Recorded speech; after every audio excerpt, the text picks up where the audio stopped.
Monsieur le Président, bonjour. Vous abordez longuement dans votre livre le problème de surpopulation, en expliquant qu'au moment de votre naissance, nous étions 2,5 milliards et que nous devrions finir le siècle à quasi 11 milliards. Vous pointez d'ailleurs du doigt l'absence de débat public sur ce sujet.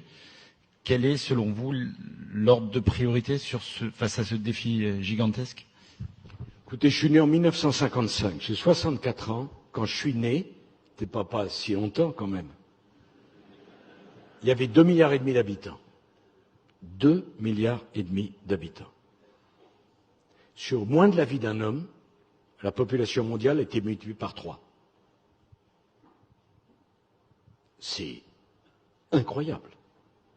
Dans 30 ans, nous serons 9 milliards. À la fin du siècle, nous serons 11 milliards. Mais c'est fait. C'est-à-dire, quoi que nous décidions, c'est fait.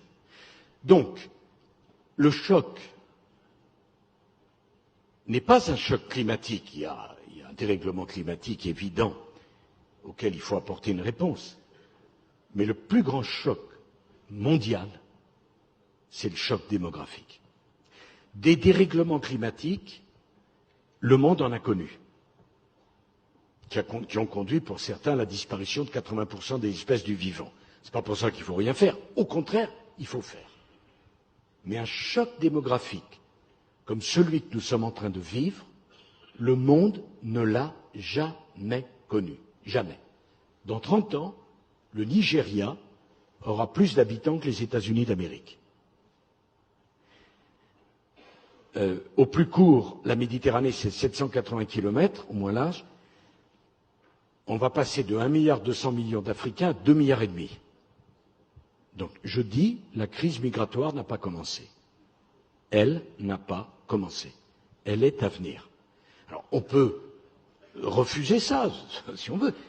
Comprenez-moi. C'est d'ailleurs la première source de pollution, par parenthèse.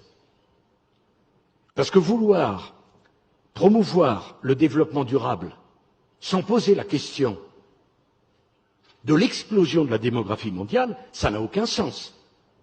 Je ne sais pas si vous avez été à Lagos, qui n'est même pas la capitale du Nigeria. 22 millions d'habitants. Donc si vous pensez qu'avec le tri sélectif, on va régler le problème de Lagos, c'est que vous n'y avez pas encore été à Lagos. Parce que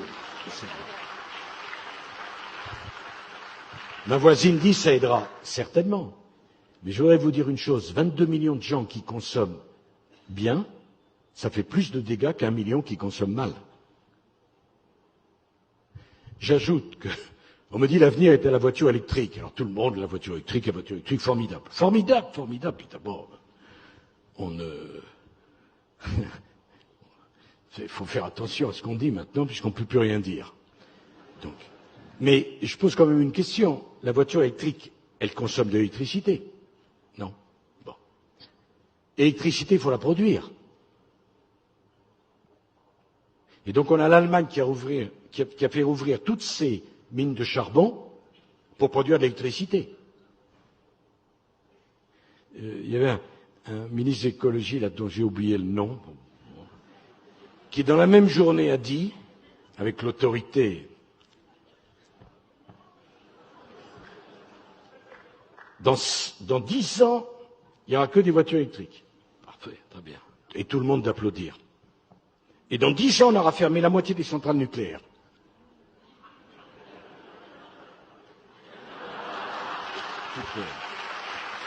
Parce que naturellement que les voitures électriques n'ont pas besoin d'électricité, c'est bien connu. Bon.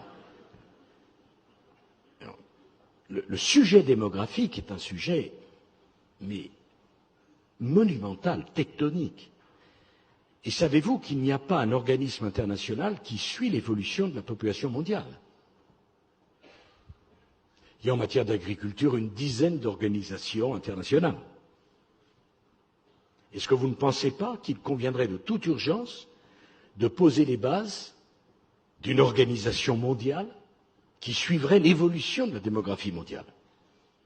Alors, je ne suis pas du tout pour dire qu'il faut un contrôle des naissances, mais au moins, il faut prendre conscience du problème et essayer de le traiter. Déjà qu'on ait des éléments statistiques, bien. les Chinois, et on ne peut pas leur donner tort, ils n'ont plus les moyens de payer leur retraite, viennent de décider qu'on ne mettrait plus en place la politique du un enfant. L'Afrique subsaharienne, la moyenne d'enfants par femme, c'est de l'ordre de 5. Donc, si on n'agit pas très rapidement, on va au-devant d'une catastrophe extravagante. La question, combien d'êtres humains peuvent-ils vivre en même temps sur cette planète? C'est un sujet. J'entends bien les difficultés, le désir d'avoir des enfants, ce que ça peut représenter. Mais est-ce qu'on ne voit pas que toutes les espèces du vivant, un jour, ont vocation à disparaître par surpopulation ou par appauvrissement des ressources? Et est-ce qu'on pense que pour nous, les humains, ça ne se posera pas? Et je suis assez fasciné de voir, à juste titre, la discussion sur le climat et la gêne quand on discute de l'évolution de la démographie mondiale.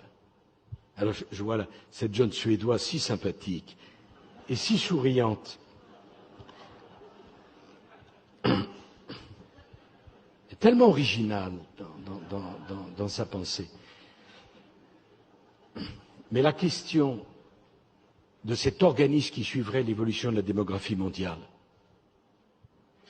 de la réflexion que nous, les Occidentaux, on doit avoir avant les autres, parce que l'écart entre nous et l'Asie, non seulement ne s'arrête pas, mais ça croît encore.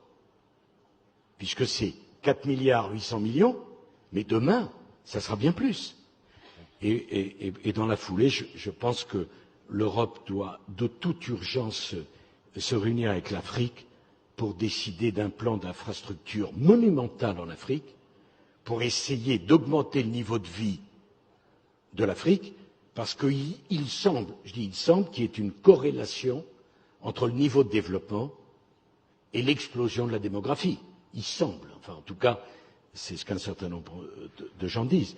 Et c'est vraiment les sujets passionnants de demain et extrêmement difficiles. Je n'ai pas les solutions, naturellement. Mais ces sujets-là, ils sont tectoniques. Merci beaucoup, Monsieur le Président.